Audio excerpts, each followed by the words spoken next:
Today on the Freemasonry Report, beta males.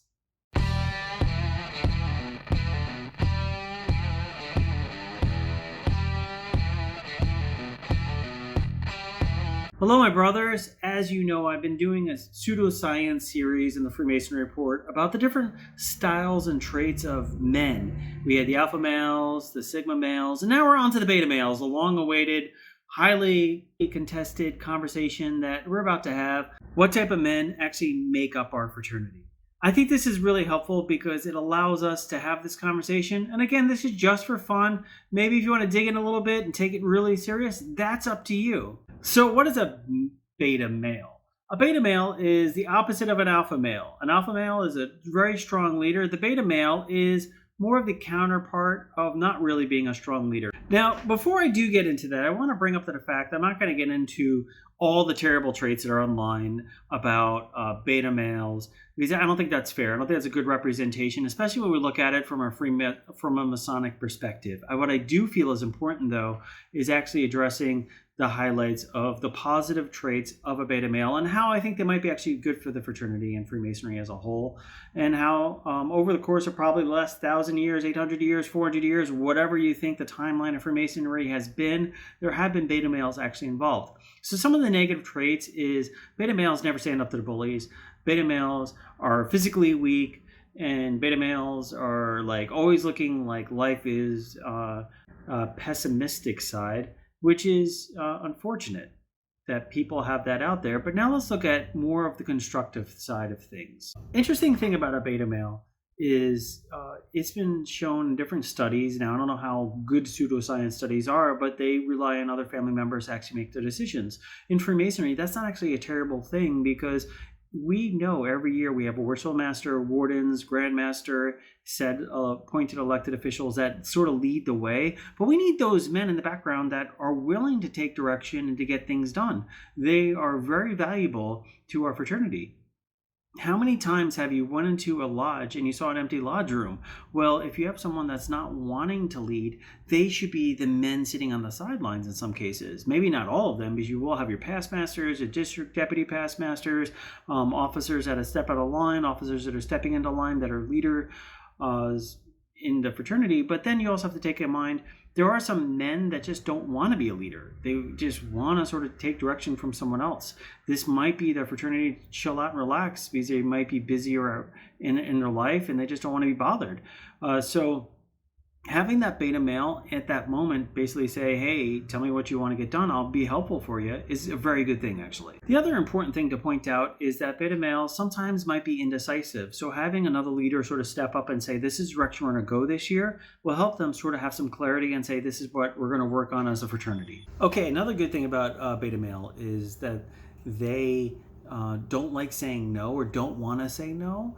Not saying they don't want to stand their ground, but they just prefer to be more likable, and they feel like they're liked when they say yes. So a good thing about a beta male is that they're willing to go along with the flow of what the fraternity's leadership wants to get accomplished. So let's say you need to get a roof redone. They're going to likely say yes, because they want to see the fraternity go in a good direction, and they don't want to be the brother that's sort of saying, no, I just don't want to have a new roof put on to have not a new roof put on. If it makes sense, let's do it.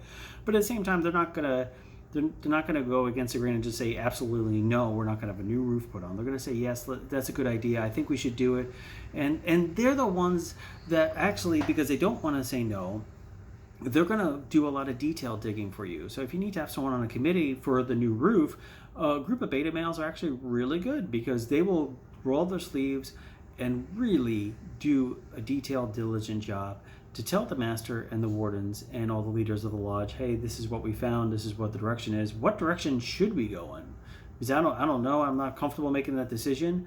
And again, that's where the other brothers that are the leaders say, okay, thank you so much for your information, committee, and we're going to make a decision now.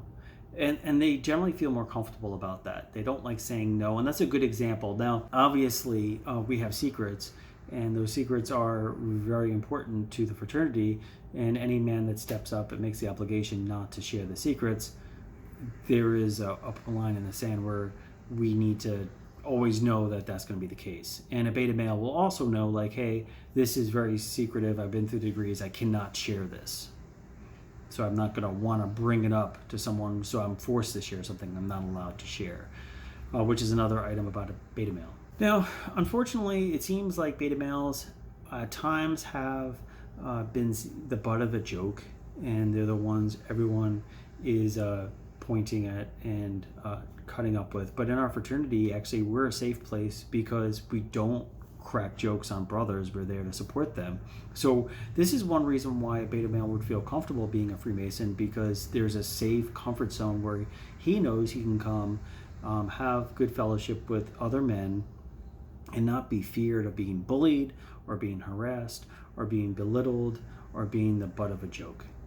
The other really good thing about beta males is they crave this opportunity to be part of a fraternity where their pastimes might be something more in the background. So it's not unusual for them to say, I'm just going to hang back and watch TV.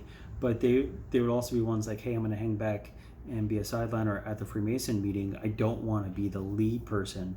So again, if you want a large group of sideliners that would be great committeemen that will have the ability to stabilize your lodge budget with dues, be able to stabilize your membership and getting things done operationally, being able to stabilize having people to cook, clean up meals and take care of odd tasks that maybe might get missed.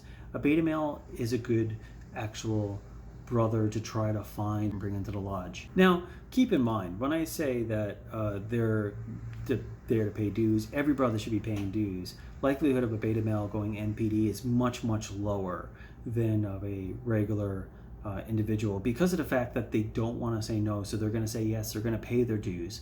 Now, I'm not saying we should just go after membership just to have dues, to have money to spend in our lodge. That's not what I'm saying at all. My purpose of that was the fact that having a certain number of men that are involved in a fraternity does make a difference. I know this is going to be a hot button issue, so please leave a comment below. Tell me what you think and you want to share. There is some ambient noise in the background today because I'm nearby a window and it's raining, so you could hear the truck zooming by. But just little FYI, it's something to be aware. Two other things about beta males. One, they seem to make a lot more excuses, or at least that's what the pseudoscience says. Do they always? I don't think so. I think beta males will just avoid confrontation when it's not in their best interest to actually deal with it.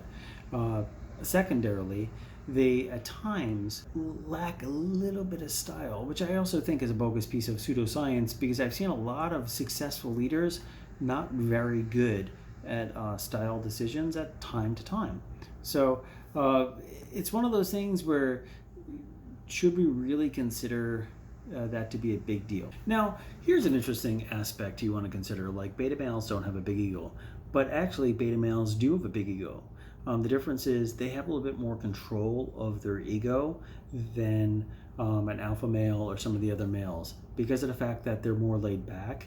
They don't show off their ego. It doesn't mean that they don't have an ego. Sometimes they're very, very big egos, but they're an intelligent kind of reserved, and they're able to control and keep discipline of their ego, which sometimes the alpha male can't do, which makes a beta male actually very strong to have in a lodge. Because if you say, I need to have people get engaged and do something, they have the ego, they have the backbone, they're just more chill, and they are very clear that they don't want to be the leader, they don't want to have to deal with the confrontation, but they'll take care of a lot of the background details for you and give you quality information for the leader to make a great decision with. Now, I always like to bring up the point, follower versus leader. You know, in Freemasonry, almost every brother, this is going to be mind-blowing, is a beta male. And here's why. We only have one Worshipful Master in a lodge and one Grand Master in a Grand Lodge. So therefore, if you're not the Worshipful Master in your lodge, you are technically a beta in your lodge.